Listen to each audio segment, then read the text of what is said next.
assimilate very much of the calcium that's in food today. B vitamins are critical, and we suggest a B complex. Folic acid has been studied recently to prevent birth defects, but in every woman of childbearing age should be taking it before they conceive, because it's at the time of conception that it's necessary. And also B vitamins prevent a buildup of something called homocysteine in the cells, and this buildup causes cellular damage, which can lead to heart disease and a myriad of other degenerative diseases, and B vitamins keep that from happening. Also, all Americans should be taking antioxidants. That's vitamin C, E, and beta-carotene to prevent free radical damage in the body. And these vitamins, in small amounts, in the regular RDAs or daily values, they prevent vitamin deficiency diseases like scurvy or rickets. But in greater amounts, and sometimes 10 to 100 times greater than the RDA, they act as protectors in the body, and therefore reducing the risk of cancer, heart disease, the ravages of aging, and even premature death. Protein, especially soy protein, is a nutrient that's had a lot of research lately concerning the phytochemicals that have been discovered in that product. And if you get a good soy product that contains active phytochemicals and isoflavones, then it does help prevent certain types of cancer, including breast cancer and colon cancer and prostate cancer. It automatically lowers cholesterol about 20% just naturally. It reduces menopausal symptoms. In fact, in Japan, where their diet is where they get about 95 grams of soy a day in their diet, there's not even a word for hot flash in the Japanese language. People who take soy or who have an adequate amount of soy in their diet have stronger bones and better kidney function. And a side benefit is that it stabilizes blood sugar, and you have more energy. You just feel better when you're taking it. And I do want to say real quickly, too, that it's important to note that all food supplements are not created equal. And in the area of a soy protein, it must be water washed, not alcohol washed, or the isoflavones are destroyed in processing. So it is important. And in the area of vitamins, too, the same criteria that we placed on food, natural, alive, and whole, should be placed on the vitamin. It needs to be, in my opinion, a natural, whole, live, and that means not heat-processed supplement. What about over-the-counter drugs? Many people take drugs. Is there a vitamin or a supplement they could take instead for certain problems or symptoms? There are some natural alternatives to medicine cabinet drugs that most people keep in their medicine cabinet. These are herbal remedies. Herbs are different than vitamins. Vitamins feed and nourish the body. Herbs really act medicinally, and there are a number of them that are safe. Some of them aren't safe, but the ones that I'm going to mention have been proven throughout centuries. In fact, in other countries are used generally in preference to drug treatment. Things like garlic. Garlic is a natural antibiotic and will act not only against bacteria but against a virus, and it'll bring down fever, lower blood pressure, protect against cancer. In fact, it's the #1 food that is being studied by cancer researchers right now that they're through with beta-carotene and vitamin A.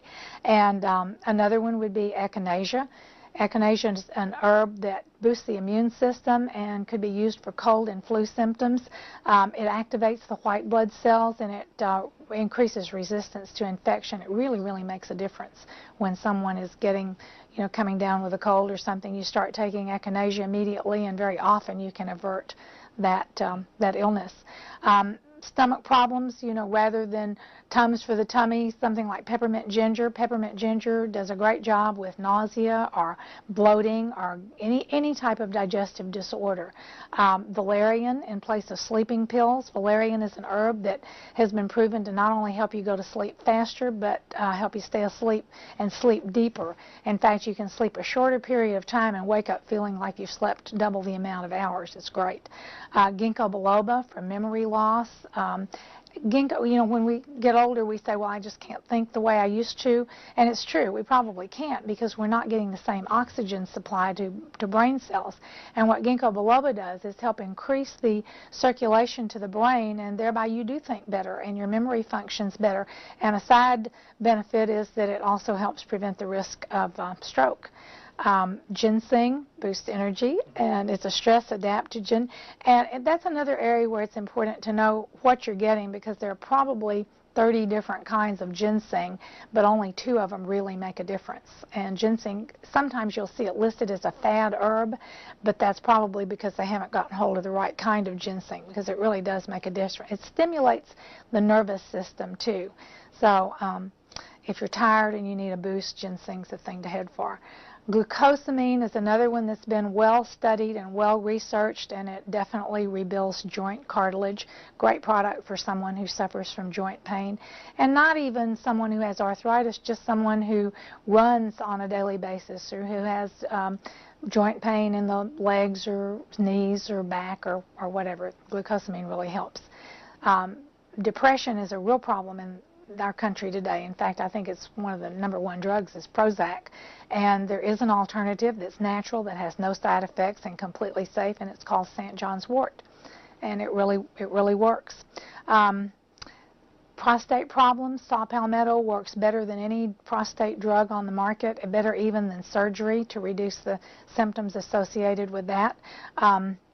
Women who have PMS, there's a supplement called, an herb called gamma-linolenic acid, which is, we call it GLA for short, and it definitely reduces premenstrual symptoms. It's an anti-inflammatory, and it works rather than taking an anti-inflammatory. It's an omega-3 fatty acid, as is EPA, and both of them really do a good job in that area. So those are just a few of the things that you can use in place of the more commonly used medicine cabinet drugs that we seem to head for. What about over-the-counter drugs? Many people take drugs. Is there a vitamin or a supplement they could take instead for certain problems or symptoms? You know, everybody's different, and we're all as different nutritionally as our fingerprints. And nutrients, really, sometimes we think that, you know, we have a headache, we take an aspirin, we have a stomachache, we take Tums, but nutrients don't work that way. They work together like an orchestra rather than a solo. So it does seem that we do have to take more than just one thing. That's why I recommend a multivitamin, multimineral. That gives you a good basis, and that along with a good protein product to make sure, especially soy, generally will give you, the average person who's in good health, that's probably enough, as long as the multi contains an adequate amount of B vitamins and calcium and the antioxidants. What does your body tell you if you're low in the B vitamins? And there are quite a few different B vitamins, maybe 30 or so. What is the symptoms that you're low in the B vitamins? Chapped lips is probably a quick, I mean, lots of people have chapped lips and never think about it being a vitamin deficiency, but it is. But things like dizziness or fatigue, irritability, depression,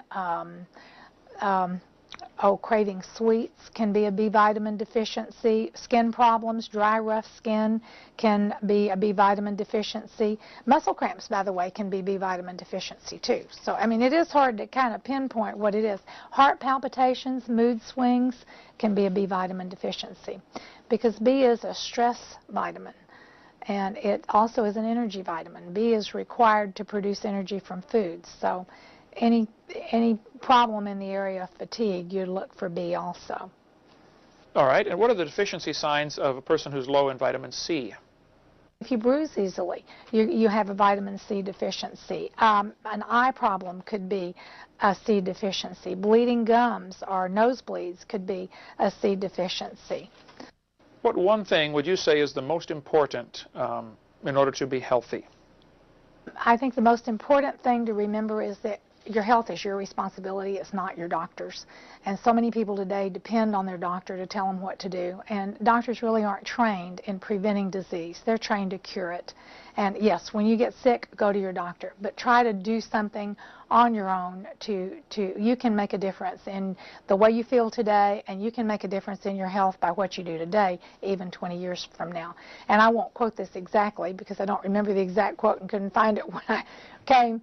But Dr. Linus Pauling, who's won the Nobel Prize twice, said that you can increase your life expectancy by an average of even up to 24 years by making some changes, essentially nutritional. And even older people can make a difference in not just life expectancy, but the quality of life by eating correctly, by managing stress, by exercising, drinking plenty of water, and getting adequate rest, and taking food supplements. I understand there's a new product that helps reduce wrinkles. The picture you showed me was incredible.